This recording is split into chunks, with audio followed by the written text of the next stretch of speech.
yang keempat ini sama Ibu Nira. Mungkin Ibu Nira nanti bisa ya jika ada masih sisa waktu kita alokasikan kepada sesi yang kedua. Baik, oke ya. Yang pertama kita beri kesempatan kepada Bapak Ihsan untuk memberikan pertanyaan kepada kelompok penyaji. Waktu dan tempat dipersilakan Pak Ihsan. Baik. Assalamualaikum warahmatullahi wabarakatuh. Baik, terima kasih kepada Ibu Isa selaku moderator yang memberikan kesempatan kepada saya. Di sini saya izin bertanya kepada kelompok penyaji. Tadi ada pendapat pertama ya. Tadi di slide berapa itu pendapat motivasi dari ahli pertama. Di situ disebutkan bahwa setiap individu itu ketika diberikan satu kebutuhannya terpenuhi, maka akan ada kebutuhan lain yang muncul gitu lah. Jadi selalu ada tambahan-tambahan kebutuhan dari seorang individu ya. Ketika perusahaan memberikan satu kebutuhannya, maka akan ada kebutuhan lain yang muncul. Nah, misalkan kita memposisikan diri sebagai manajer ataupun sebagai orang yang mengkoordinir beberapa karyawan, maka sikap apa yang bisa kita lakukan dan nilai-nilai apa saja yang perlu dimotivasikan dalam kondisi seperti itu.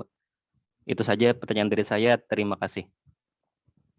Baik, terima kasih Pak Ihsan atas pertanyaannya. Izin saya merangkup dari pertanyaan apa yang disampaikan oleh Pak Ihsan.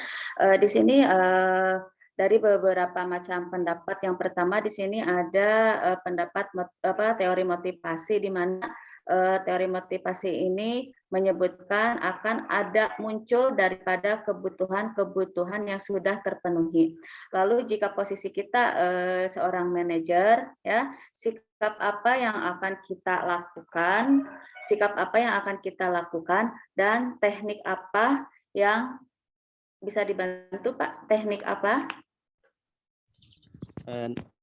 Dua pertanyaan ya, mungkin dua pertanyaan. Pertama, bagaimana kita menyikapi hal tersebut dan nilai-nilai apa saja yang perlu dimotivasikan. Ya, gitu. Oke. Baik, dan yang kedua, nilai apa yang perlu kita aplikasikan? Mungkin itu ya pertanyaan dari Pak Ihsan. Kita tampung aja dulu pertanyaannya, lalu kita masuk kepada pertanyaan kedua oleh Ibu Marwah. Silakan Ibu Marwah, waktu dan tempat kami persilahkan. Ya, Assalamualaikum warahmatullahi wabarakatuh. Terima kasih untuk waktu dan layar yang diberikan, Ibu Isel. Pertanyaan ulun di sini mencakup penjelasan materi dari kelompok 2 di poin 223 tentang teori harapan atau ekspektasi. Ya, di sini tadi pemateri menjelaskan bahwa teori ekspektasi atau teori harapan dari Victor Hafirum itu. Nah, pertanyaan saya di sini adalah bagaimana jika dalam pelaksanaan teori ekspektasi tersebut tidak sesuai dengan apa yang terjadi di lapangan. Berikan langkah-langkah konkret yang dilakukan agar teori harapan tersebut bisa terwujudkan. Begitu. Terima kasih, Ibu. Assalamualaikum warahmatullahi wabarakatuh. Baik, waalaikumsalam warahmatullahi wabarakatuh. Menyampaikan pertanyaan dari Ibu Marwah yaitu keterkaitan teori ekspektasi ya. Pertanyaannya bagaimana jika teori ini tidak sesuai dengan secara faktual yang ada di lapangan. Lalu bagaimana konkretnya teori ini bisa terrealisasikan? Mungkin seperti itu ya. Oke, kita lanjut lagi kepada tadi ada yang menyanggah, siapa ya? Izin Ibu Moderator katanya. Ketika Ibu Marwah menyampaikan pertanyaan. Lanjut Ibu. Oke, siap. Yang ketiga adalah Bapak Ahyar. Silakan Pak Ahyar, waktu dan tempat dipersilahkan untuk pertanyaannya. Terima kasih Bu Isa selaku moderator pada kegiatan hari ini. Izin bertanya kepada kelompok, saya tertarik mengenai implementasi motivasi dalam meningkatkan efektivitas organisasi. Itu dikatakan bahwasanya ada motivasi afiliasi, ya, yang berhubungan atas dasar sosial. Ini seperti apa dan implementasinya seperti apa? Itu aja cukup. Terima kasih. Assalamualaikum warahmatullahi wabarakatuh. Baik, Waalaikumsalam warahmatullahi wabarakatuh. Terima kasih pertanyaan Pak Ahyar ya. Baik, kita kembalikan kepada kelompok penyaji. Dipersilakan untuk membahas daripada apa pertanyaan yang disampaikan oleh kawan-kawan kita. Silakan kita bahas dulu, boleh secara acak dulu ya, yang dirasa mampu untuk bisa membahasnya. Waktu dan tempat dipersilakan kepada kelompok penyaji. Baik, terima kasih. Saya mau menjawab pertanyaan dari Bapak Muhammad Ihsan mengenai teori motivasi Abraham Maslow ya, Bu. Iya, betul.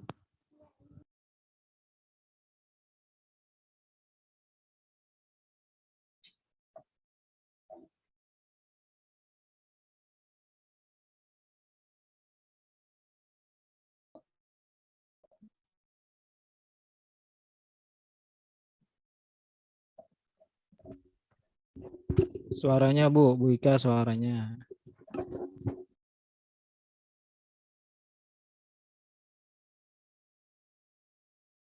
Masih mute tuh, Bu. Masih Dibuka dulu. Tinggi. Ya, mohon maaf. Jadi ini saya akan membahas mengenai teori motivasi Abraham Maslow ya, Pak. Jadi kalau kita lihat teori Abraham Maslow ini sangat indah ya, Pak, karena dia memahami betul kebenaran kebutuhan bagi karyawan. Karena seperti Bapak bilang tadi, kebutuhan karyawan itu berubah-ubah setiap waktunya ya. Dimulai dari fisiologis tadi, apakah kebutuhan makanan minumannya sudah terpenuhi, tidur, pakaian yang nyaman saat bekerja, kemudian meningkat lagi Pak. Dari teori hierarki tadi meningkat ke rasa aman sosial hingga aktualisasi diri. Nah, hal inilah yang harus dijawab para manajer untuk dapat beradaptasi mengenai kebutuhan karyawan itu jika mereka ingin menjaga tenaga kerja ini agar mereka tetap termotivasi.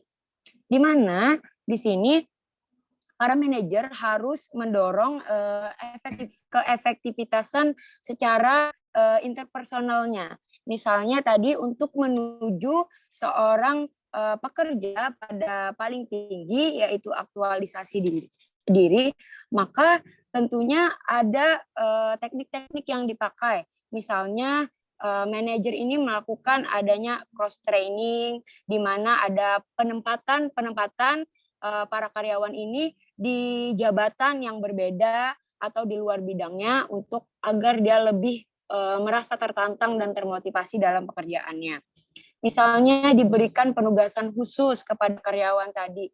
Nah, hal ini pemberian tadi atau karakter-karakter kebutuhan ini akhirnya nanti akan mendorong atau memotivasi karyawan ini untuk ke tahap-tahap selanjutnya asalkan manajer ini mampu memenuhi kebutuhan dasar dari seorang pekerja sampai ke tingkat paling tinggi. Hal ini harus di-encounter gitu Pak, agar menghasilkan karyawan-karyawan ini agar terus tetap termotivasi. Misalnya contoh saja pada tahap aktualisasi diri, di mana di sini prestis seseorang karyawan itu harus dijaga. Misalnya dengan memfasilitasi kantor bagus, ruang kerja yang bagus, kemudian pekerjaan atau jabatan yang bagus. Nah, pada tahap tinggi itu sebelum-sebelumnya harus diberikan pemenuhan.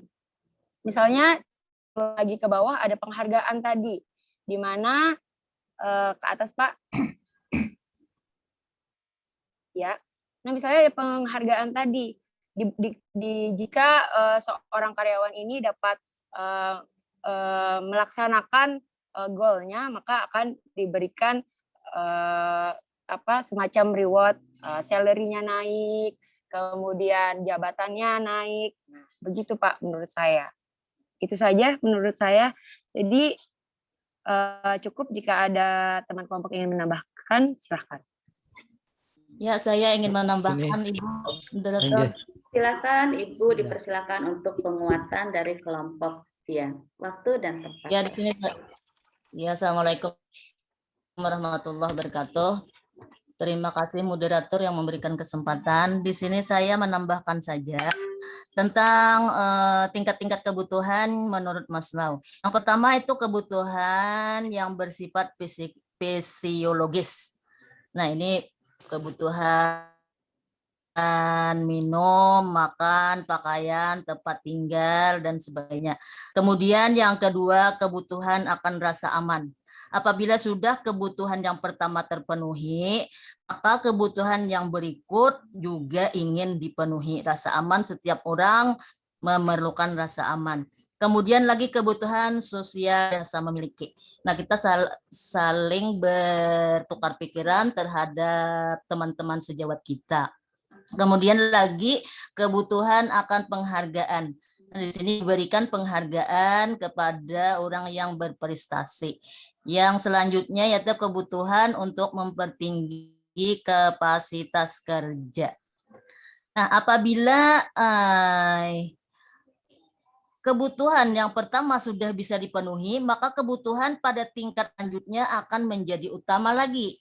Nah, terdapat beberapa dasar teori yang disampaikan Abraham, yaitu satu, manusia adalah makhluk yang mempunyai keinginan dan selalu menginginkan lebih banyak. Keinginan tersebut akan berhenti jika akhir hayat tiba. Nah, kecuali meninggal, maka ada lagi keinginan. Kalau kebutuhan atau keperluan itu mendesak, wajib dilaksanakan. Kalau keinginan mungkin bisa ditunda kalau ada dananya misalnya.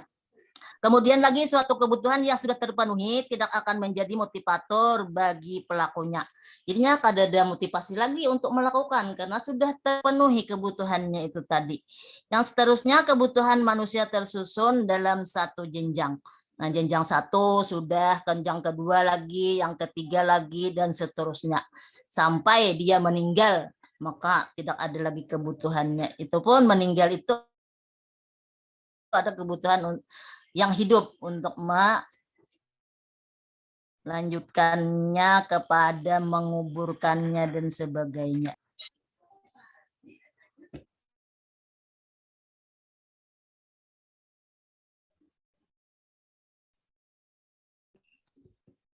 Baik, Ibu. Terima kasih. Izin, Bu. Ya, silakan Pak Yunandar. Silakan. Nah, jadi begini ya.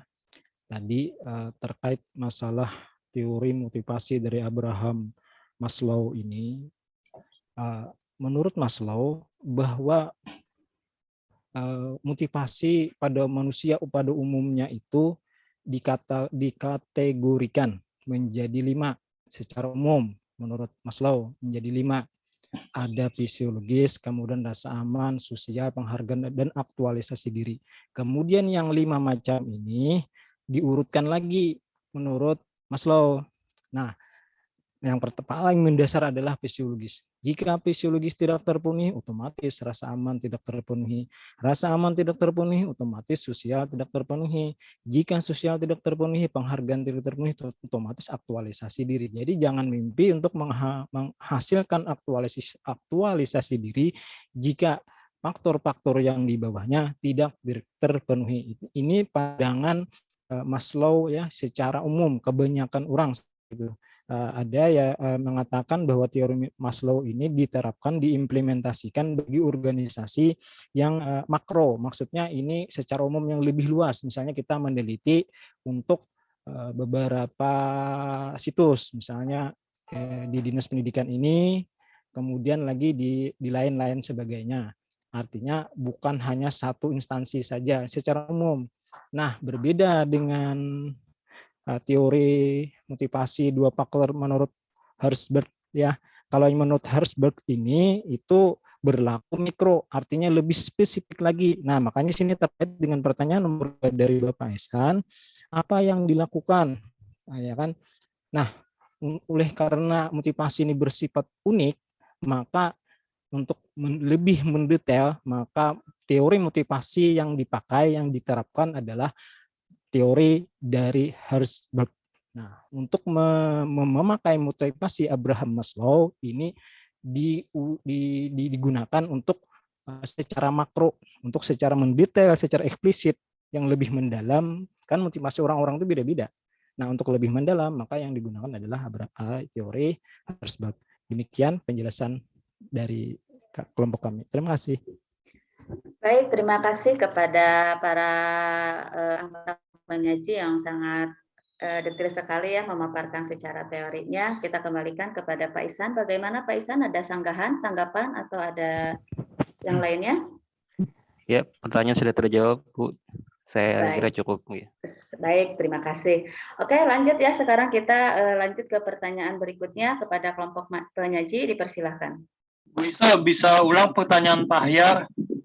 Untuk pertanyaan Pak Ahyar, di sini beliau bertanya tentang motivasi afiliasi. Bagaimana diimplementasikan kepada secara pengimplementasiannya itu seperti apa?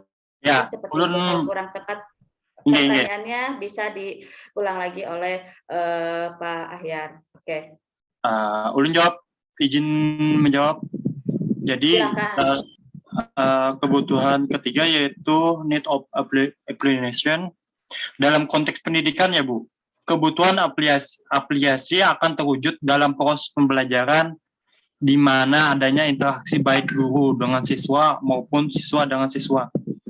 Kebutuhan akan afiliasi ini akan meningkat ataupun menurun sesuai dengan situasi. Misalnya saja ketika ada pembelajaran kelompok, maka kebutuhan ini akan meningkat. Individu akan mereplikasikannya keinginan untuk mempunyai hubungan yang erat, kooperatif, dan penuh sikap persahabatan dengan pihak lain. Individu yang mempunyai kebutuhan aplikasi yang tinggi umumnya berhasil dalam pekerjaan. Kebutuhan afiliasi mempunyai dua faktor. Yang pertama yaitu gairah kerja, perwujudan dari moral dan semangat kerja. Motivasi tersebut muncul jika seseorang tersebut mempunyai niat dan keinginan dalam mengerjakan tugasnya.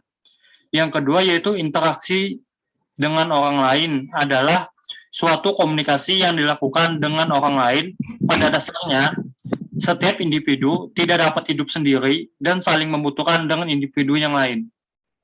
Itu aja, Bu. Baik, terima kasih kepada Pak Sofian. Barangkali ada penguatan dari anggota kelompok yang lainnya membantu jawaban Pak Sofian. Ya, Lun Bu menguatkan. Ya, siap. Silakan Ibu Nawir. Di sini saya menambahkan kebutuhan atau motivasi afiliasi adalah dorongan untuk berhubungan dengan orang-orang atas dasar sosial. Perbandingan antara pegawai yang bermotivasi karena berprestasi dengan pegawai yang bermotivasi karena afiliasi menggambarkan bagaimana kedua pola itu mempengaruhi perilaku. Orang-orang yang bermotivasi prestasi bekerja lebih keras apabila mereka menyediakan penilaian rincian tentang perilaku kerja mereka. Sedangkan orang-orang yang bermotivasi afiliasi bekerja lebih baik apabila mereka dipuji. Nah, jadi yang termotivasi afiliasi ini memerlukan pujian karena sikap dan kerjasama mereka yang menyenangkan. Jadi harus dipuji. Memang demikian dalam organisasi itu kalau sudah ada yang dilakukannya itu bagus, maka kita apalagi sebagai ketua misalnya dalam organisasi wajib memberikan pujian-pujian itu kepada anggotanya yang telah melakukan sesuatu sesuai dengan tujuan. Mungkin itu yang dapat ulun sampaikan. Terima kasih. Mungkin ada lagi kelompok 2 yang menambahkan. Izin menambahkan. Ya, terima kasih Bu Hilda. Silakan rekan yang berikutnya ada yang menambahkan. Silakan. Izin menambahkan terkait motivasi dari teori McClellan yang berkaitan dengan afiliasi. Jadi afiliasi itu artinya kan adalah ke suatu kebutuhan atau yang berdasarkan dengan hubungan antara satu individu dengan individu lainnya. Nah, jadi di sini Contohnya di sekolah itu selain pembelajaran tadi kerja kelompok yang telah disampaikan oleh Pak Sopian, bisa juga kita melihat kerjasama antara kepala sekolah dan para guru-guru untuk menciptakan budaya kerja yang baik. Di situ kan terjadi adalah hubungan baik itu sosialnya, hubungan secara keluarganya, hubungan dan lain-lainnya itu akan terjalin. Nah, disitulah afiliasi itu terjadi. Dari afiliasi atau hubungan tadi itu memunculkan sebuah motivasi. Motivasi ini yang akan menggerakkan antara atasan dan bawahan untuk mewujudkan tujuan dari sekolah. Mungkin itu yang bisa saya tambahkan sedikit. Baik, Pak Jody, terima kasih atas penguatan yang telah disampaikan oleh timnya, gitu ya. Kita kembalikan kepada Pak Ahyar. Bagaimana Pak Ahyar, bisa diterima atau ada sanggahan? Iya, terima kasih bisa diterima. Alhamdulillah, terima kasih Bu Isya, terima kasih rekan-rekan kelompok dan Ya. Baik, terima kasih Pak Ahyar. Baik, kalau begitu kita lanjut lagi kepada pertanyaan yang kedua dari Ibu Marwah. Dipersilakan kepada kelompok penyaji untuk memberikan jawabannya. Boleh Ibu Moderator untuk mau bertanya karena ulun tadi terlempar. Oke, Iya, ya. mohon maaf. Di sini beliau menyoroti tentang poin 2.2.23 yaitu teori harapan, ya.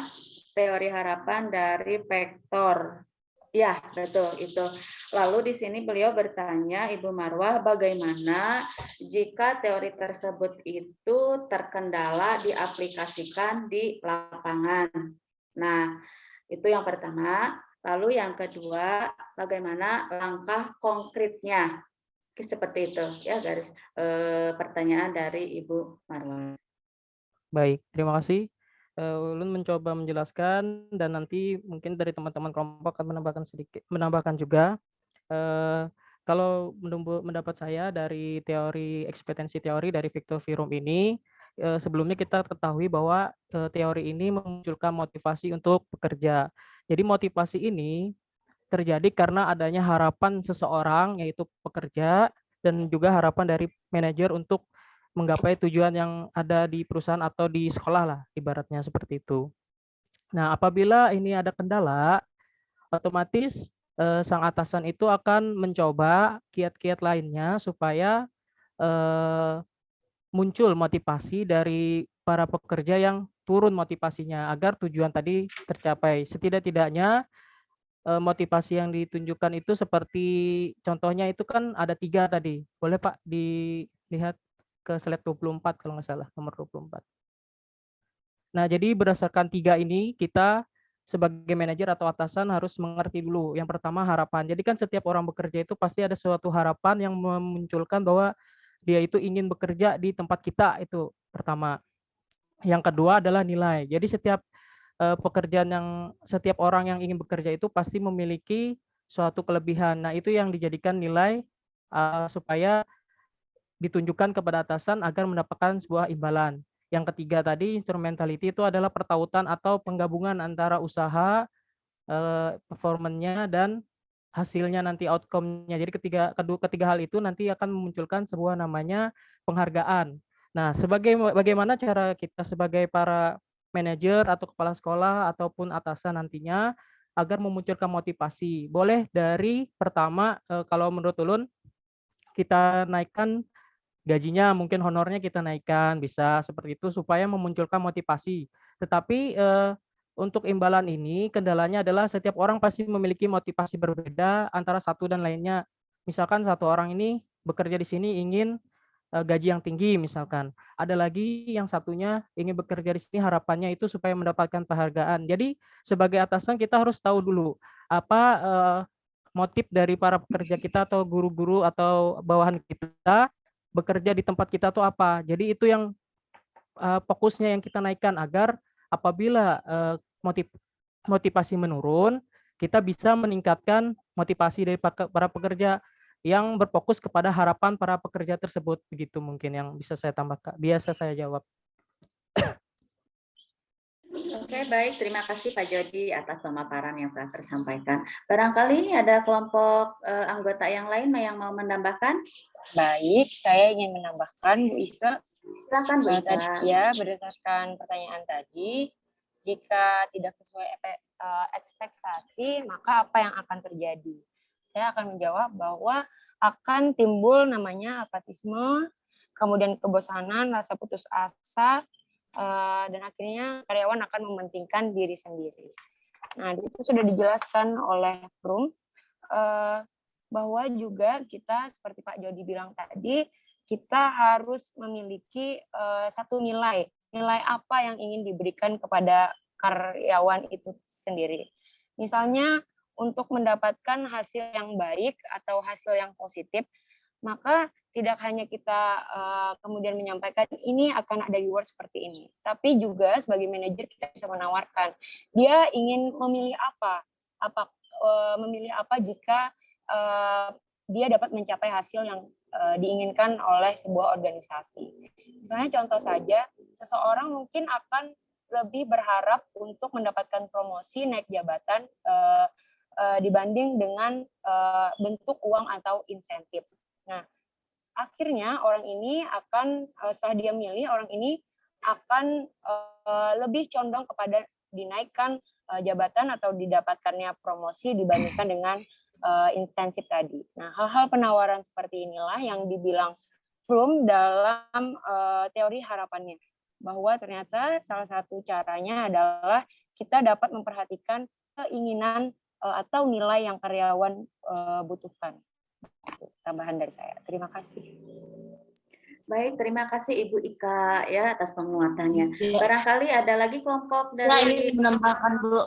Oke, Ibu Hilda, dipersilakan Ibu Hilda. Terima kasih Ibu Isa. Tadi dijelaskan sudah oleh teman-teman. Di sini saya ingin menambahkan saja lagi. Teori harapan. Harapan. Daya tarik teori harapan ini terdapat dalam 4 hal, yaitu teori ini menekankan imbalan. Menurut teori ini terdapat keyakinan bahwa imbalan yang diberikan oleh organisasi sejajar dengan apa yang diinginkan oleh pekerja. Para manajer harus memperhitungkan daya tarik imbalan yang memerlukan pemahaman dan pengetahuan tentang nilai apa yang diberikan oleh pekerja, imbalan yang diterimanya. Yang kedua, teori harapan menekankan perilaku yang diharapkan dari para pekerja. Artinya teori ini menekankan pentingnya keyakinan dalam diri pekerja tentang apa yang diharapkan oleh perusahaan dari dirinya dan bahwa prestasi kerjanya dinilai. Nah, jadi dinilai prestasi kerjanya itu tidak dilihat, dinilai bisa dengan diberi imbalan uang misalnya. Yang ketiga, teori ini menyangkut harapan, yaitu tidak menekankan apa yang realistik dan rasional, namun yang ditekankan adalah harapan pekerjaan mengenai prestasi kerja. Imbalan dan hasil pemuasan tujuan individu akan menentukan tingkat usaha. Yang keempat, teori ini menyangkut harapan pekerja mengenai prestasi kerja. Imbalan dan hasil pemuasan tujuan individu akan menentukan tingkat usahanya. Nah, apabila usahanya semakin baik, maka imbalannya akan semakin baik juga.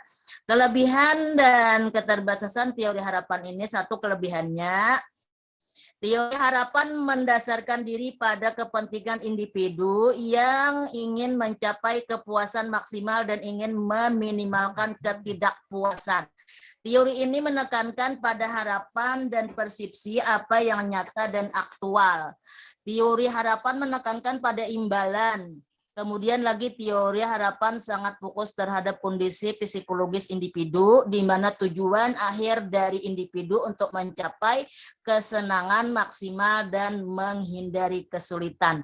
Yang kedua, keterbatasan. Teori harapan tampaknya terlalu idealis karena hanya individu tertentu saja yang memandang korelasi tingkat tinggi antara kinerja dan penghargaan. Penerapan teori ini terbatas sebab tidak langsung berkorelasi dengan kinerja di banyak organisasi. Hal ini terkait dengan parameter lain ya juga seperti posisi, tanggung jawab, usaha, pendidikan, dan lainnya. Nah, mungkin itu yang bisa saya tambahkan. Mungkin ada kawan-kawan yang di luar kelompok bisa menambahkan. Terima kasih. Izin menambahkan meresum saja ya sedikit. Bagaimana penerapannya, langkah apa yang dilakukan jika ini gagal. Ini di lapangan kita biasanya untuk memotivasi para karyawan itu biasanya di dalam banyak penelitian itu lebih kepada teori Maslow dan Herzberg. Nah, kita ini jarang menggunakan teori berdasarkan Victor H. Fromm ya. Karena Victor H. Fromm ini biasanya kita di kantor atau misalnya penerimaan karyawan itu sudah diatur ya. Pengalaman ulun bagawi melamar pekerjaan di kecamatan. Ditanya di sana, pian bagawi hendak jadi apa, tujuannya apa. Nah, jika itu banyak keinginan, misalnya memandang sebagai gaji atau memandang hal yang lain, maka itu akan tereliminasi. Tetapi jika siap sedia bekerja di terpencil, misalnya seperti CPNS kan siap bekerja terpencil selama 10 tahun, dia bersedia, maka dia akan diterima. Nah, ini kelemahan dari teori ekspektasi ini bagi manajer atau suatu organisasi. Jika diterapkan ini, maka hanya akan menumbuhkan fokus kepada objek ya, tidak meningkatkan tujuan dari organisasi. Nah, ini bisa dilakukan selama dalam teori Maslow dan Herzberg itu tidak terpenuhi, maka bisa dilakukan dengan ekspektasi ini. Tapi ini teori ekspektasi ini memerlukan modal, yaitu penekanan kepada gajinya. Itu saja dari kelompok kami. Kami kembalikan kepada moderator. Baik, terima kasih kepada tim penyaji yang sangat jelas sekali ya untuk memaparkan dari setiap pertanyaan. Kita kembalikan aja dulu kepada Ibu Marwah. Gimana Ibu, bisa diterima atau ada pendapat lain, sanggahan? Assalamualaikum warahmatullahi wabarakatuh. Waalaikumsalam. Penjelasan dari pemateri, alhamdulillah sudah cukup. Ulun sudah merasa puas dan pertanyaan ulun sudah terjawab. Terima kasih. Assalamualaikum warahmatullahi wabarakatuh. Waalaikumsalam warahmatullahi wabarakatuh. Terima kasih Ibu Marwah. Baik ya, sebelum kita lanjut kepada sesi yang kedua, kita berikan kesempatan kepada kawan-kawan dari kelompok lain, barangkali ada yang mau memberikan pendapat daripada pertanyaan dari kelompok tadi, yang pertanyaan dari kawan-kawan kita yang sudah disajikan oleh kelompok penyaji, barangkali ada pendapat lain, sanggahan atau yang lainnya, dipersilakan kepada kelompok yang lain, barangkali kita beri kesempatan dulu ya.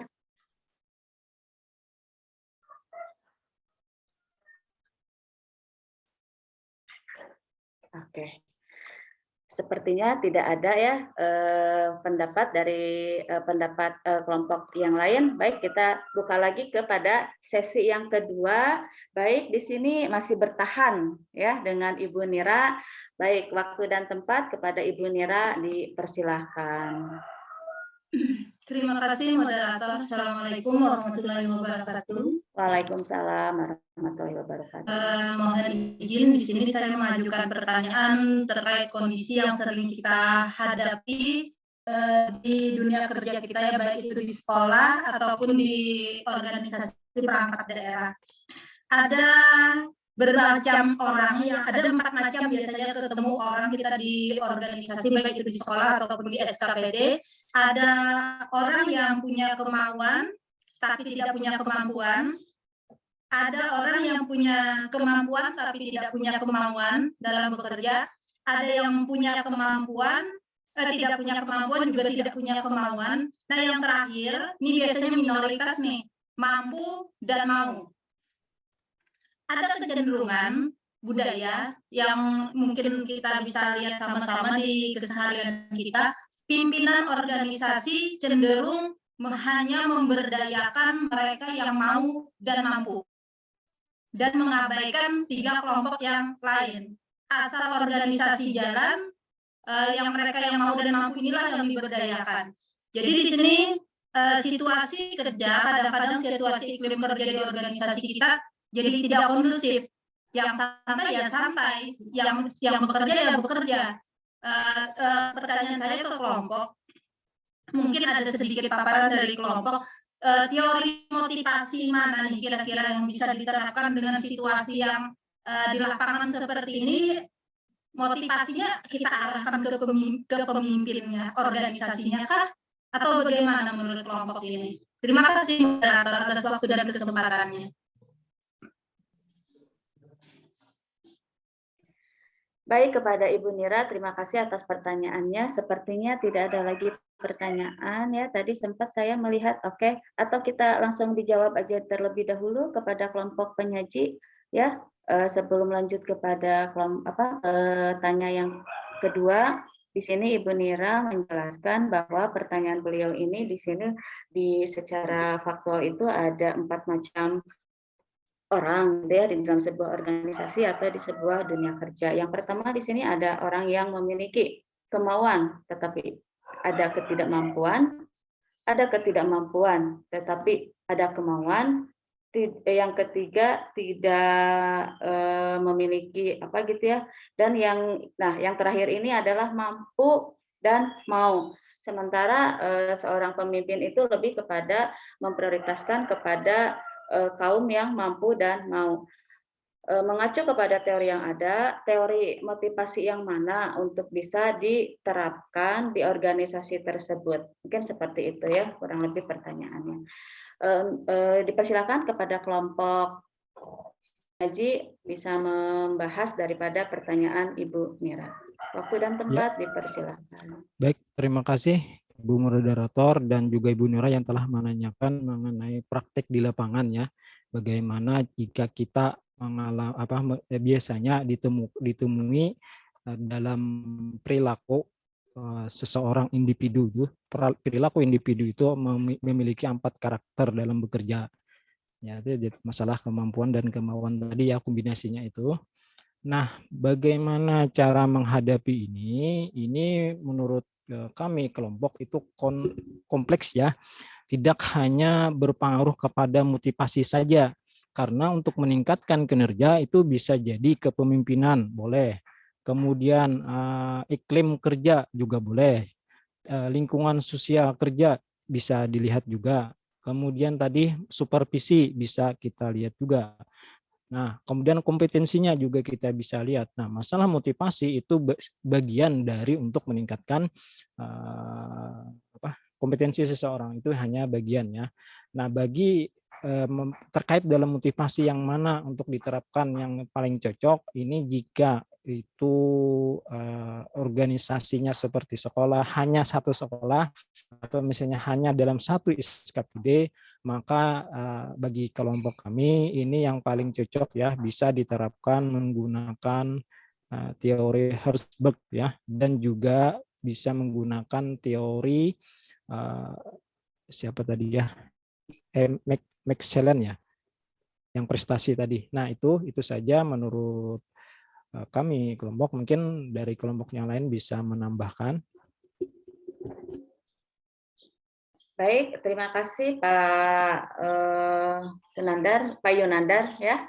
Barangkali ada kelompok anggota timnya yang mau menambahkan. Jika tidak ada, kita ya, saya menambahkan sedikit. Oke, Ibu Hilda Inggi, silakan. Apa yang sudah dipaparkan oleh Pak Yunandar itu ada benarnya. Kemudian di sini saya hanya menekankan pada ya prestasi, motivasi prestasi. Nah, jadi tadi ada yang berkemampuan dan mau. Nah, yang berkemampuan dan mau ini berarti inya ada motivasi untuk berprestasi. Nah, seperti inilah yang dilanjutkan atau yang diberikan diberikan motivasi lagi oleh kepala sekolah agar nantinya dia juga bisa mungkin menjadi kepala sekolah. Tapi kalau yang tidak mau dan tidak mampu, nah ini tidak bisa, kecuali dengan cara kita seperti berteman. Nah, berteman bukan atasan yang memimpinnya secara otoriter, bukan, tetapi secara demokratis. Nah, memimpinnya itu supaya dia merasa bahwa ini adalah kewajibannya. Misalnya malas mengajar. Nah, kita paparkan bahwa kita guru ini tugasnya mengajar. Bukan kita hanya di dalam kelas saja bermain HP, tektokan juga gurunya, anak muridnya sama misalnya. Seperti itu, bagaimana keadaan rakyat kita dalam masa yang akan datang atau negara kita ini. Mungkin secara demokratis saja kita memberikan arahan. Tapi kalau yang ada berkemampuan dan tidak ada keinginan tapi tidak mampu, berarti sini kepala sekolah memberikan sesuatu pendidikan lah kepada mereka ini agar mereka bisa nantinya termotivasi untuk mengerjakan apa yang diberikan oleh kepala sekolah. Mungkin itu yang bisa ulun sampaikan. Terima kasih. Assalamualaikum warahmatullahi wabarakatuh. Waalaikumsalam. Terima kasih Ibu Hilda. Bagaimana? Izin menambahkan. Silakan. Silakan Pak Rizali Rahman. Oke, dipersilakan. Ini kan dari konteks pendidikan dan juga kebanyakan dari pegawai negeri ya. Nah, seputar sana. Tapi ini berbeda hal dengan saya. Saya masih di pendidikan, cuman di perusahaan dan di swasta. Menyikapi pertanyaan dari Ibu Nira.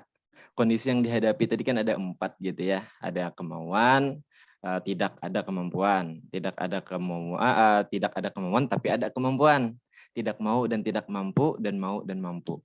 Di kami ya, di sini memang betul untuk yang mau dan mampu itu diprioritaskan, dan bagaimana untuk yang tidak mau dan tidak mampu kita akan coba untuk memotivasi, dan saat motivasi itu tidak bisa untuk membangkitkan, maka di sistem di situ di saya di perusahaan itu Bu ya Pak ya, ini sekedar sharing aja. Kita ada yang namanya punishment atau diberikan sanksi tegas. Nah, karena harusnya tugas dan tanggung jawab itu memang dikerjakan sesuai dengan apa yang diperintahkan. Seperti itu. Nah, jadi di sini untuk teori motivasi yang mana yang paling bagus, sebenarnya motivasi semuanya bagus, tapi kembali lagi kepada diri yang dimotivasi. Dia mau menerima motivasi yang diberikan atau tidak. Gitu. Mungkin itu aja yang bisa saya sampaikan. Mohon maaf atas kesalahan dan kekhilafan. Terima kasih banyak.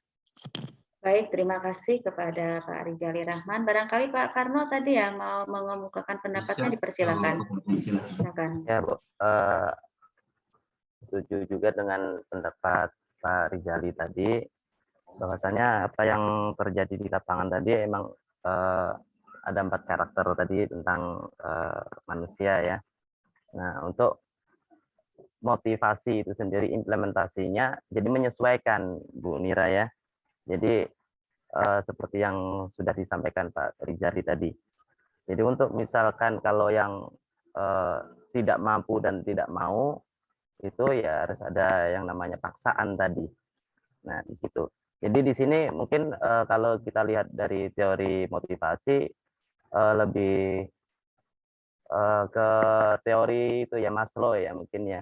Jadi untuk di situ dari pemenuhan fisiologis, rasa aman, sosial, penghargaan dan aktualisasi diri tadi. Jadi mungkin yang tidak mampu tadi mungkin bisa dikembangkan, ada pengembangan, ada pelatihan dan lain sebagainya di situ untuk pemenuhan ideologinya dan lain-lain. Nah, mungkin itu Bu Nira tambahan dari saya. Jadi menyesuaikan dari objek yang ingin kita motivasi gitu. Jadi untuk penerapan motivasinya sesuai dengan objeknya gitu Bu. Terima kasih. Baik, terima kasih Pak Karno. Kita kembalikan ke Ibu Nira. Bagaimana Ibu Nira dengan pendapat Bu, kawan-kawan boleh peneliti? saya menambahkan, Bu? Oh iya, silakan Bu Ika. Masih ada waktu Bu kok Isa, kita. boleh Ya, saya menambahkan sedikit silakan. untuk memperkuat? Iya, iya, mungkin sebentar saja. Ibu Nira, menarik sekali pertanyaannya ya. Jadi dulu itu saya pernah